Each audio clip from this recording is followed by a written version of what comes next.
This is it. We are at the last lesson of the year, class. Oh, it's a little bittersweet doing this video here.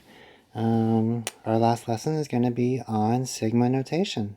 As you can see on the screen here in our notes, our sigma notation is shown with this symbol right there.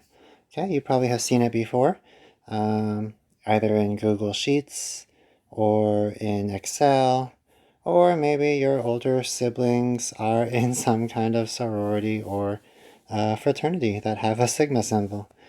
Basically, in math, sigma means the summation. So in the case that we have here for number 1, we're trying to find the summation of this expression from the terms of k equals 1 to k equals 3. K equals 1 is where we start, and the value of 3 is where we end. And we plug each of these values into our expression. Okay, so what that looks like is, in the case of number 1, since we say k equals 1 to k equals 3, we can go ahead and just list them out. K equals 1, k equals 2, and k equals 3. You just go in order. And you plug 1 into the expression, so we say 1 squared plus 1. We plug 2 into the expression, we get 2 squared plus 1. And we plug 3 into the expression that always represents k here, so we'll see 3 squared plus 1. And summation just means we add up all these values together. Okay, so we get 1 squared plus 1. That'll give us 2 plus 5 plus 10. And so we get a value of 17. Okay, so that's basically how we use the summation formula. In Google spreadsheets or in Excel, you can look for that similar button. There's going to be a button with sigma. What you do is, you highlight a column or a row, and when you push this button here, then it adds everything up and puts your total on the bottom. That's basically what it does in the spreadsheet. Okay, so you're adding everything up, just like we have done. We've added everything up, just like that. Okay, so number 2, let's go ahead and work on this. We see it goes from k equals 0 to 3. So we say k equals 0, 1, 2, 3. Okay, you just go all the way to the end and plug in the value of these k values into the expression. So this is saying 7 times 0 minus 3, 7 times 1 minus 3, 7 times 2 minus 3, and 7 times 3 minus 3. Oops, like this, 7 times 3 minus 3. Solving these, we get 0 minus 3, so that'll give us negative 3. 7 minus 3 will give us 4. 14 minus 3 will give us 11. And 21 minus 3. Okay, and then from there, you just add everything up, just like that. And what do we get? We get a value of 30. Okay. All right, so that's number 2. Number 3. This one's a little bit more complicated. This expression, you'll notice, has a negative 1 to the I power. So just be very careful with that. Notice here you also are starting at an I value of 4 and going to 7. So we're going to start at 4, 5, 6, 7. We're not necessarily starting at 1 or 0 anymore. Okay? So if we do this, let's just go ahead and plug it in. Negative 1 to the 4th times 2 times 4 minus 5. That's going to be our first term.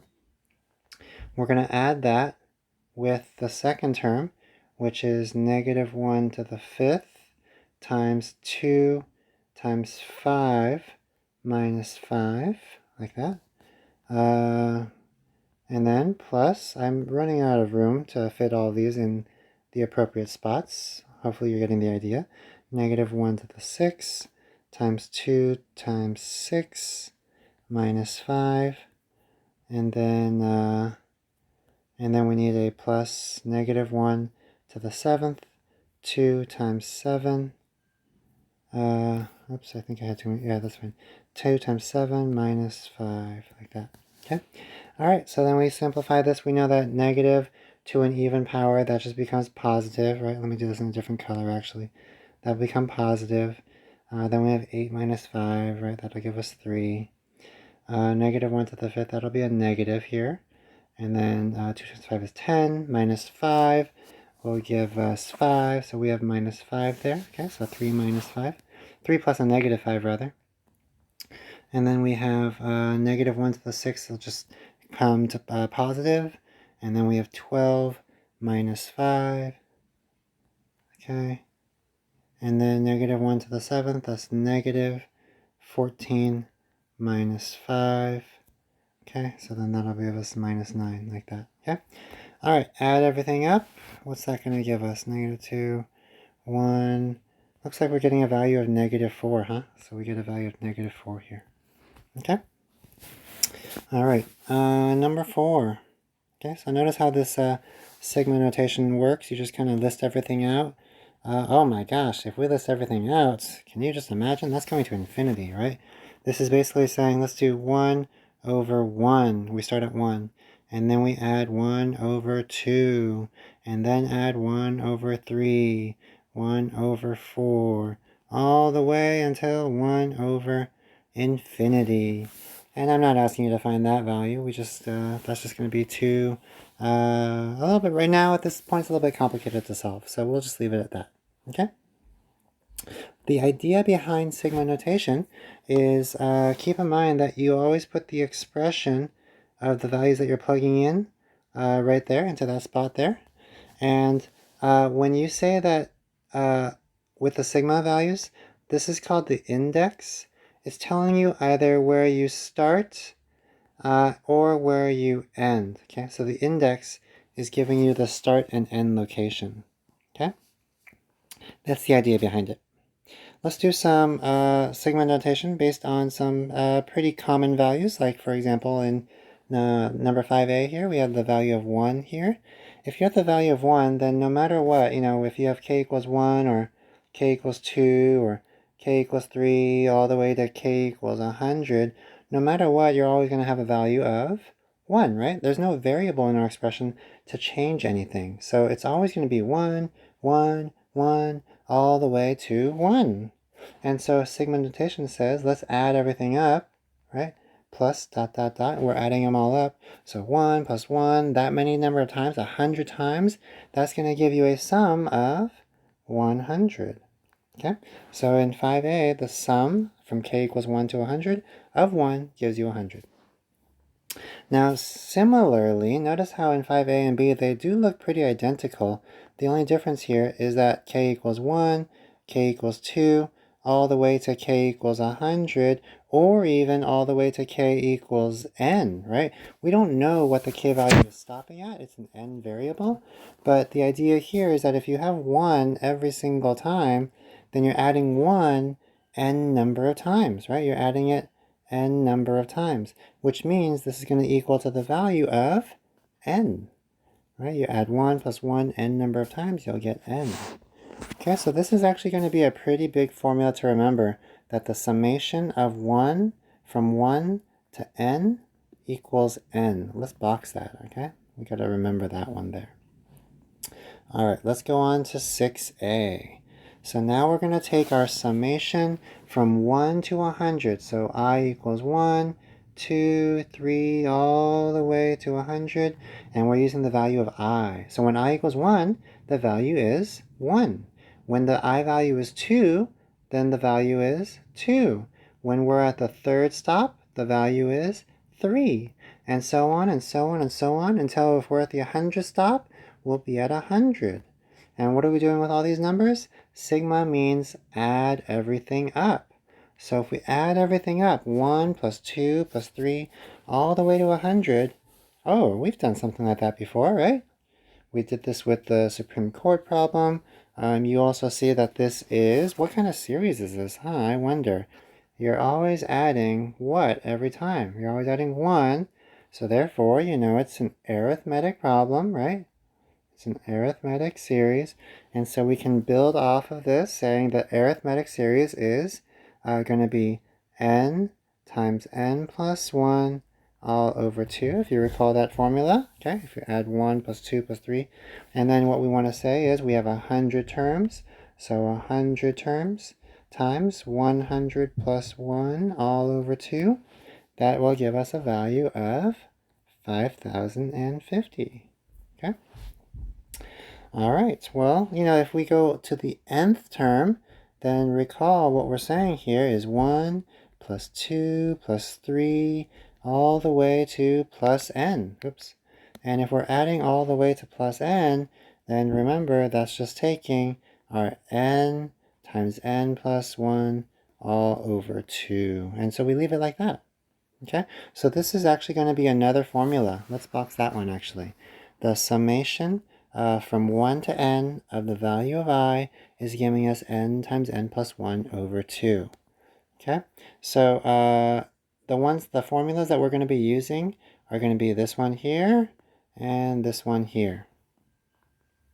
Now, you're also going to use some other formulas later on, maybe not so much in this class, but as you go on to AP Calculus, you may end up seeing the summation formula a little bit more, especially when you start going over those some calculus concepts. So one thing I'm going to introduce to you are two more formulas that you will be eventually using. We're not going to prove it right now, but let me write this in a different color so you can see it. But notice how we're taking the summation of a constant and then the summation of a variable with degree 1.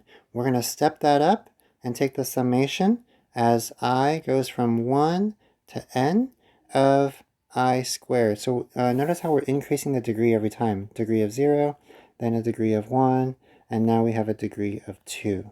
So the summation of I squared is going to give you the formula of n times n plus 1 times 2n plus 1 all over 2.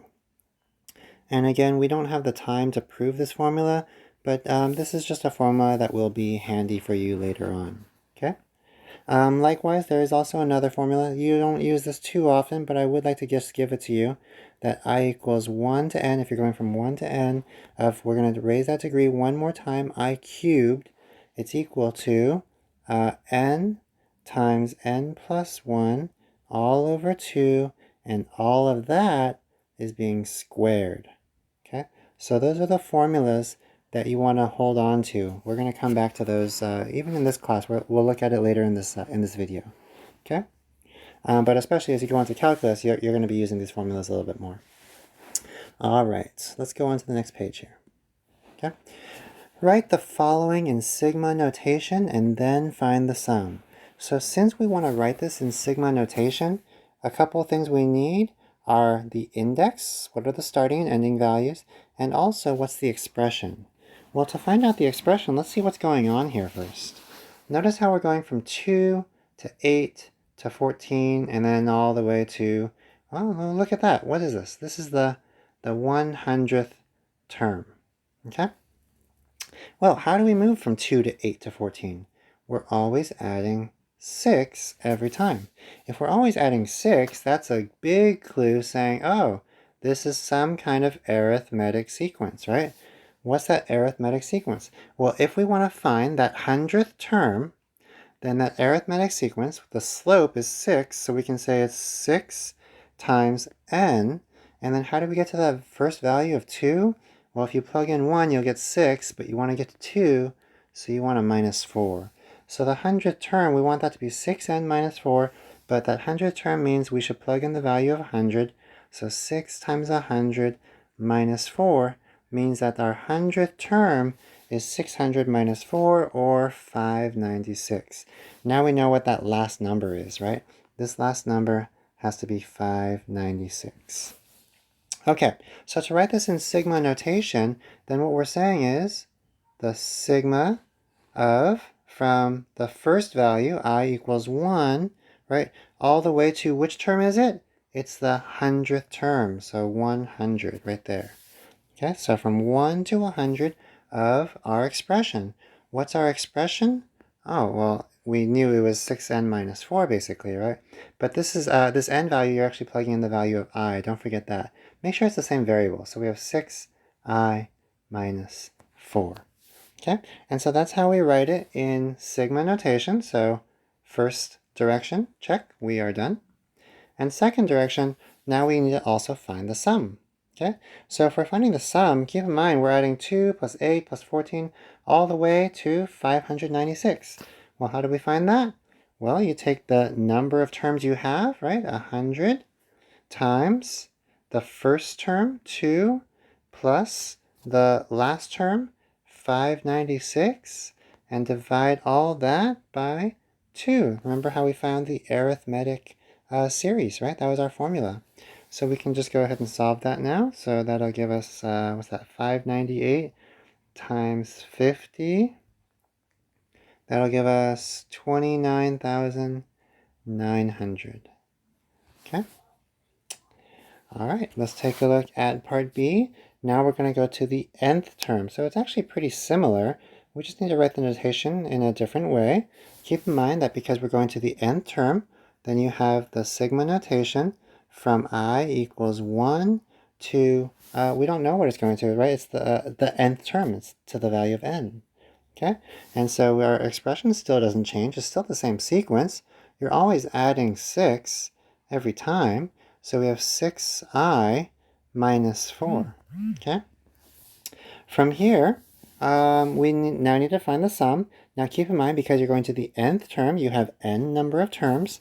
So it's equal to n number of terms times the first term, which is 2, plus the last term. What's our last term?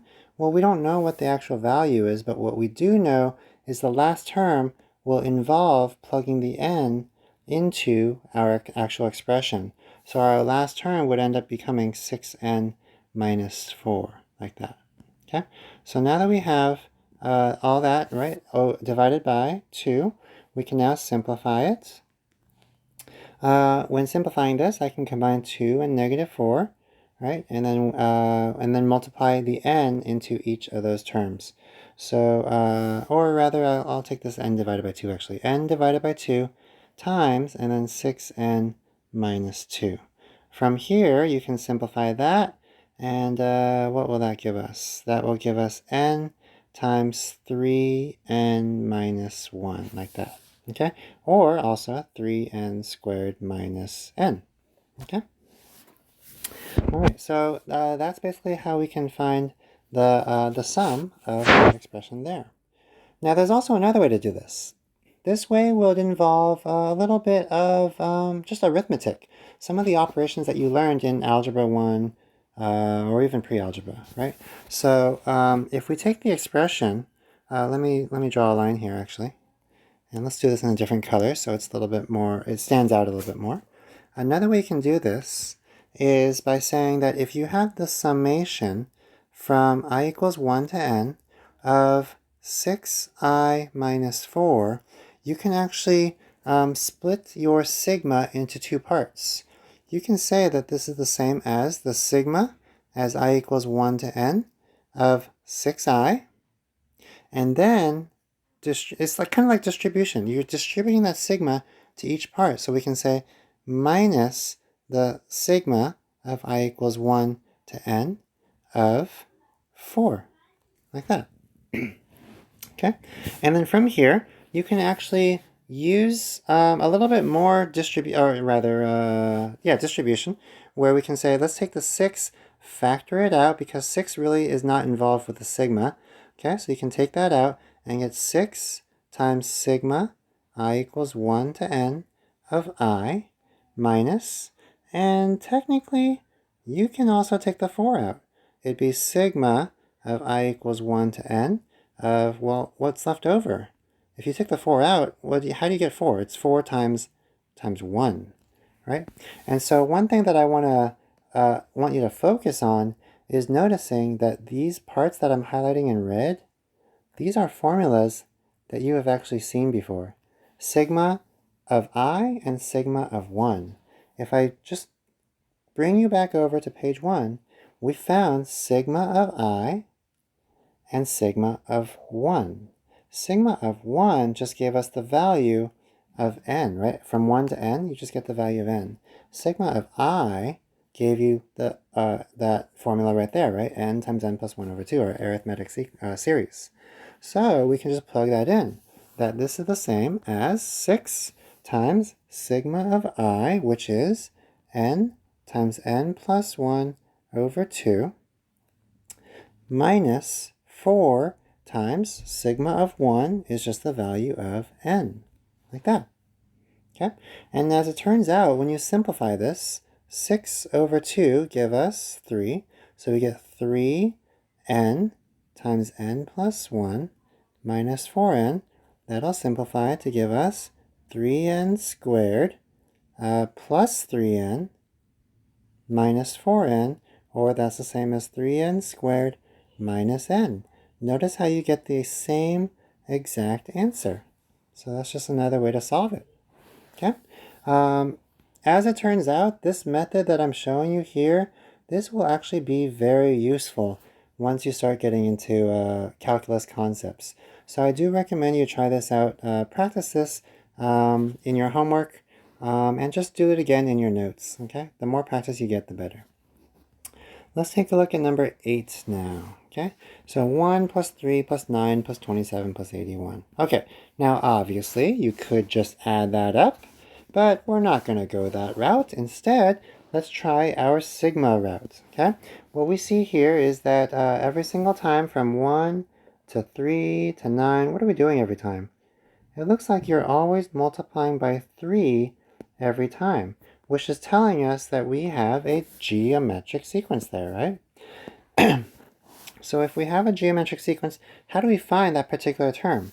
We know that in a geometric sequence, since it's always multiplying by 3, you just take your first term, which is 1, times the common ratio of 3 to the power of n minus 1, right? That's going to be our t sub n. Okay, so this formula is actually what we want to be using once we set up our sigma notation. Our sigma notation says we're going to go from the first value, right? I equals 1. How many terms do we have? 1, 2, 3, 4. We want to go to the fifth term. So from 1 to 5 of your actual sequence formula that you found, which is 3 to the power of, well, in this case, I minus 1, not the n, right? So I minus 1. Like that. Okay? So this is one way that you can write your sigma notation. Like that. Likewise, what you could also do is, when it comes to sigma notation, you don't necessarily need to start at 1 every single time. As we had seen back earlier in the unit, some people were actually getting, different values to start with. Rather than saying 3 to the power of I minus 1, some people may have said 3 to the power of I. And if that was the case, that just means that you have to shift your starting value of the sequence. Notice when you plug in 1 here, you'll have 3 to the power of, that'll give us 0. Well, if we want this to be the same kind of result, that starting value should be 3 to the power of 0. You can also say you can have a starting value at 0, right? If you have a starting value at 0, just make sure you account for each of the values that are placed here. If I have 5 terms here, I should also have 5 terms here. So count 0, 1, 2, 3. You want to have 5 terms, but that will only take you to the 4th term in terms of its index. Okay, so this would also be a proper way to write your sigma notation. They both mean the same thing. Probably more often than not, I would expect people to just show me this result, just because it does make a little bit more sense writing it in terms of the first value there. Okay. But in either case, if you want to add this up, because we're dealing with a geometric series, remember that a geometric series says take your first term, and then we're going to multiply that by 1 minus the ratio. What's the ratio? 3 to the power of, how many terms do we have? To the 5 terms over 1 minus 3. Like that. Okay, that can give us our sum of the geometric series. Sum of the first, or in this case, there's only 5 terms, sum of 5 terms. Okay, and so in doing this, 3 to the 5th, what is that? That's 81 times 3, so 243. 1 minus 243 is negative 242 divided by negative 2, or that'll give us a sum of 121. Okay, so this is going to give us a sum of 121. All right, let's go on to number 9. This is saying plus dot dot dot. So therefore, we know that this is an infinite. What kind of series is this? 48 goes to 24, 24 goes to 12, 12 goes to 6. It's geometric because we're multiplying by half every time. Okay, so we know it's an infinite geometric series.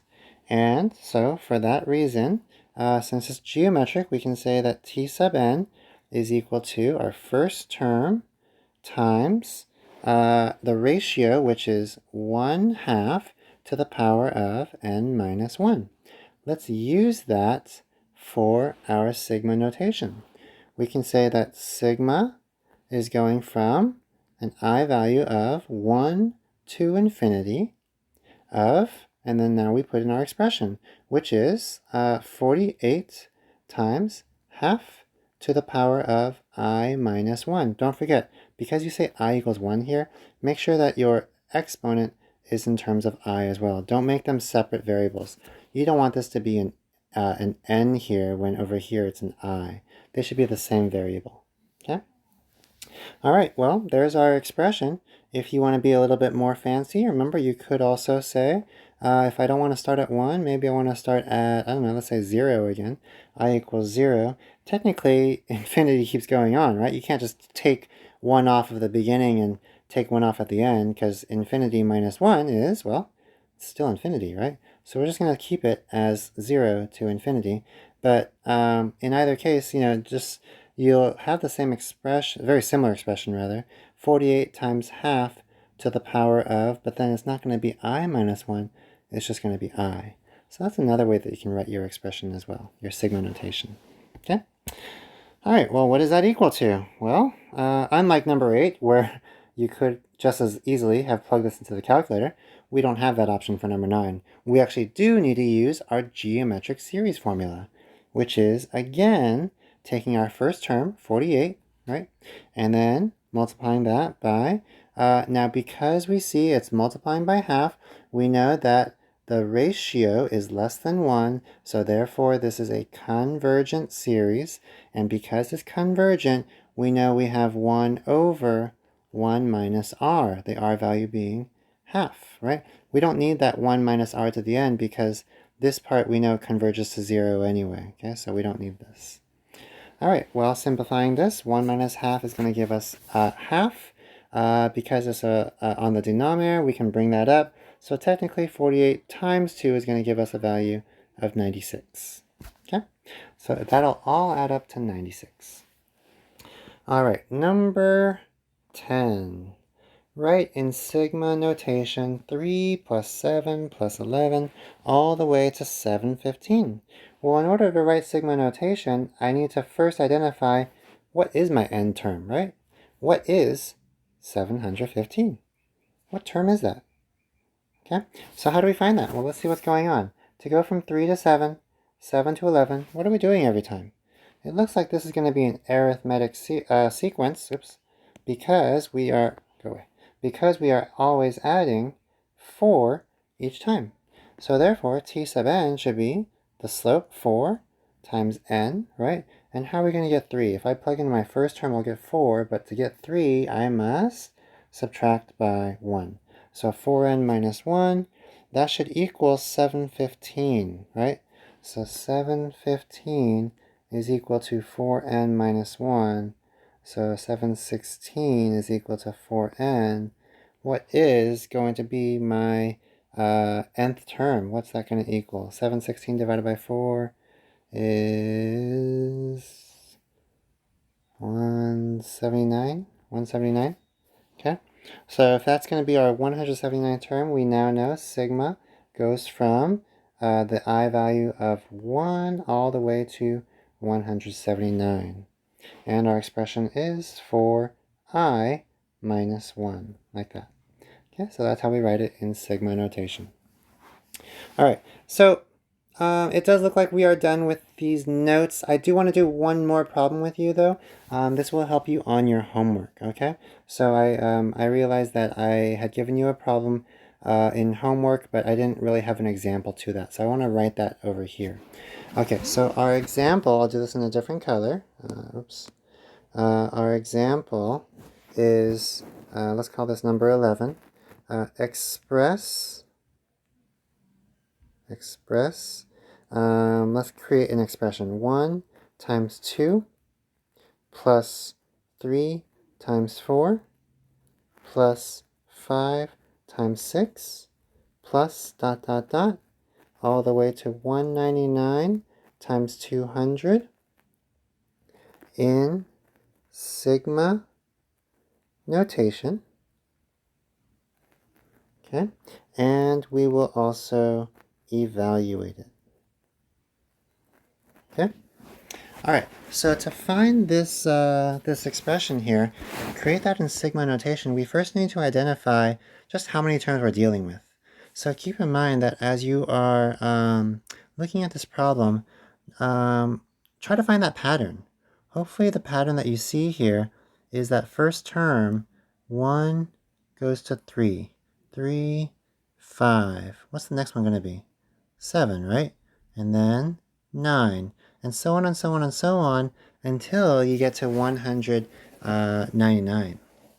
What is that? How do you get from 1 to 3 to 5 all the way to 199? Well, if we know that every single time you're adding 2, therefore we know it's going to be arithmetic, this expression can be found by saying 2 times I, right? And then to get to the value of 1 minus 1, you want that value to equal 199. Let's see how many terms we actually have. That'll give us 2I equals 200, or I equals, it looks like we're going to have 100 terms then, right? So this is telling us we're going to have 100 terms. Likewise, looking at the second part, 2 goes to 4, 4 goes to 6. You can guess the next one's going to be, what, 8, right? So, because you're going 2, 4, 6, 8, all the way to 200, then again we can build a formula for this. This is basically always adding 2 every time, but there's nothing really we have to do with this, because if I is 1, you want that value to be 2. And so you know that, again, I is equal to 100 terms. But at least we are actually creating expressions that represent each part of our sequence here, or rather our series. Okay, so now what we can say is we have sigma of, we start off at the first term, and how many terms do we have? We have 100 terms. So we go from 1 to 100 of, now how do we represent 1, 3, 5, 7? Well, we created our expression here, right?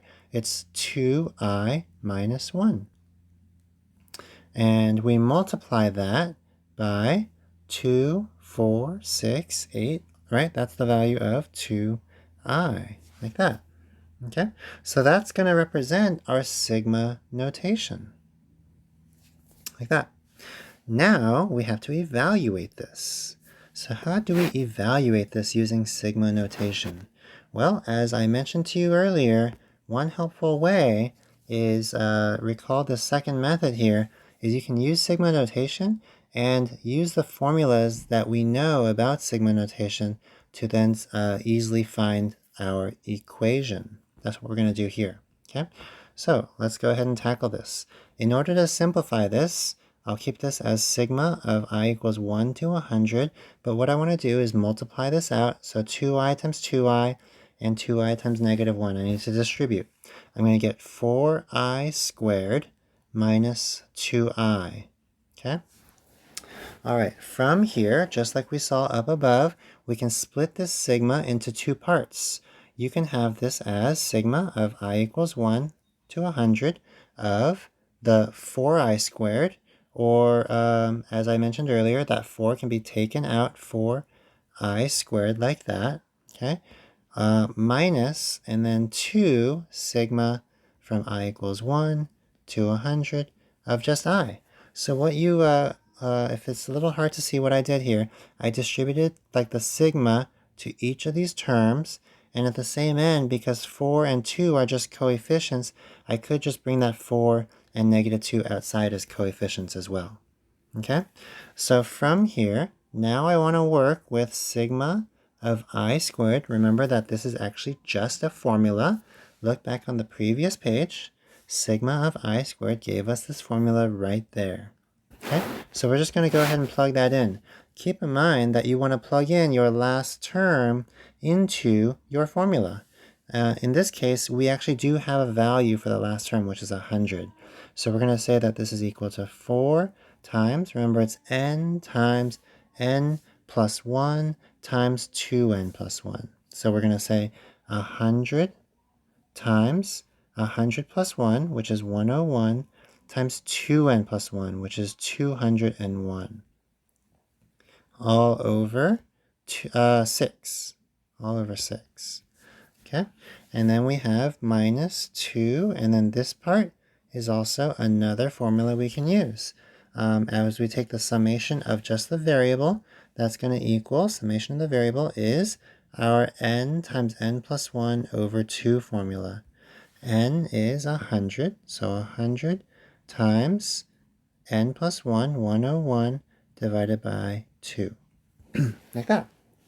Okay, and then we simplify this now. Okay, so just enter this in your calculator.